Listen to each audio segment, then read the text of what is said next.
candidate azze okugatta okulabanga tutambuza ekitongole mu ngeri emu obendala.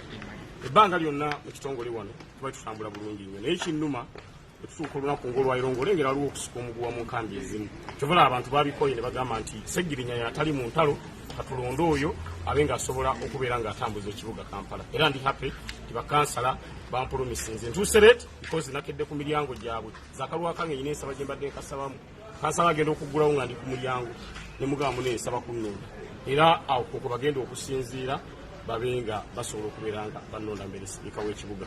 Ekirala muleese eno nze ndimu nga candidate ow'omuntu wa wansi ffenna tuli balungi naye nze nsingako candidate ow'omuntu wa wansi twetaaga ekibuga ekigenda okubeera nga tukitambuza mu ntambuza ennungamu.